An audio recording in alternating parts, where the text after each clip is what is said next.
Assalamualaikum warahmatullahi wabarakatuh. Halo rekan mahasiswa semuanya. Gimana kabarnya? Semoga dalam keadaan sehat selalu. Nama saya Alba Rubhas, dosen mata kuliah Manajemen Proyek Teknologi Informasi. Pada kuliah ketiga ini, kita akan membahas mengenai Project Management Process Group.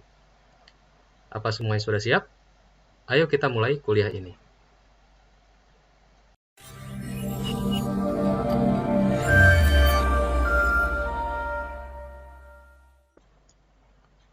Tujuan instruksional khusus. Setelah mempelajari materi ini, diharapkan Anda dapat, yang pertama, mampu mendeskripsikan Project Management Process Group. Kemudian mampu mengidentifikasi pemetaan knowledge area terhadap proses group. Dan yang terakhir mampu mengenali metodologi manajemen proyek TI. Bagian 1, Project Management Process Group. Di dalam manajemen proyek, itu terdiri dari ada 10 knowledge area.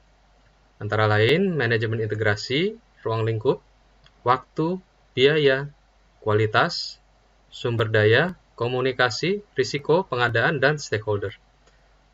Selain itu, manajemen proyek juga melibatkan ada 5 proses grup, antara lain inisiasi, perencanaan, eksekusi, pemantauan dan pengendalian, dan penutupan. Menyesuaikan kelima proses grup terhadap kebutuhan proyek akan meningkatkan peluang kesuksesan dalam pengelolaan proyek. Project Management Process Groups. Proses merupakan serangkaian kegiatan yang terarah menuju hasil tertentu. Dan manajemen proyek dapat dipandang sebagai sejumlah proses yang saling terkait. Jadi, antara satu proses dengan proses yang lainnya tidak terisolasi atau berdiri sendiri-sendiri. Proses manajemen grup terdiri dari ada 5 proses grup ya di dalam project management. Antara lain inisiasi atau initiating, kemudian planning, executing, monitoring and controlling, dan terakhir adalah closing. Dari kelima proses grup tersebut, bisa kita lihat di sini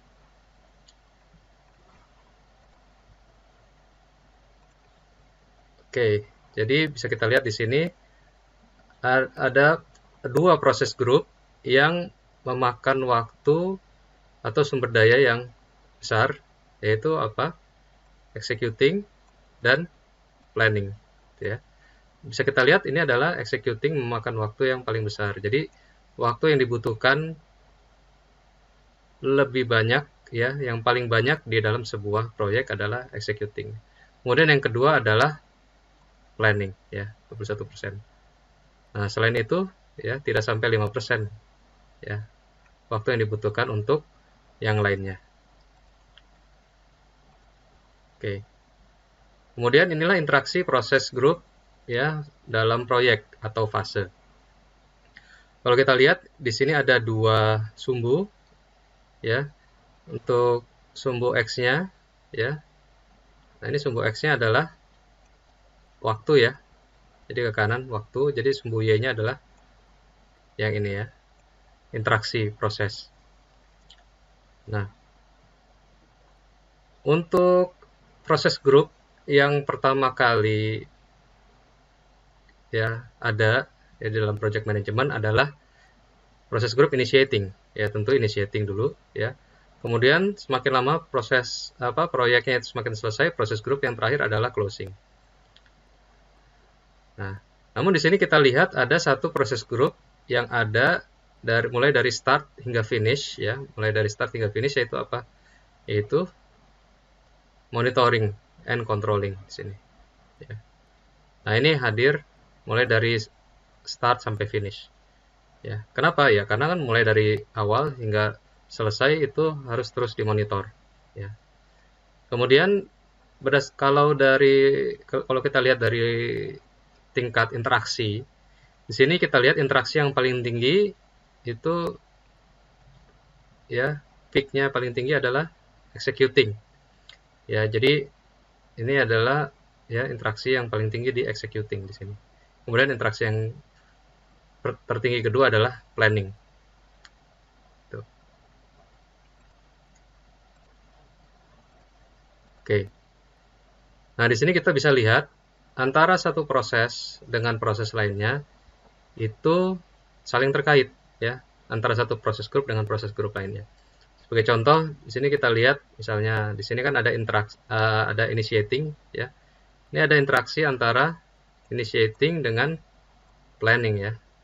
Nah, ini ada kemudian planning ini juga ada interaksi dengan executing ya. Dan planning, executing juga ada interaksi dengan proses group monitoring and controlling. Ya, dan monitoring and control juga ada interaksi ke ya closing. Ya. Jadi kita bisa lihat interaksi ya antara satu proses group dengan yang lainnya sehingga bisa kita simpulkan bahwa proses group itu kelima proses group ini tidak berdiri sendiri-sendiri tapi saling terkait satu sama lainnya. Oke, kita stop dulu sampai di sini untuk diskusi yang pertama. Apa yang dimaksud dengan proses group pada manajemen proyek? Dan apa yang dimaksud dengan knowledge area pada manajemen proyek? Silakan diskusikan pada forum diskusi di web kuliah.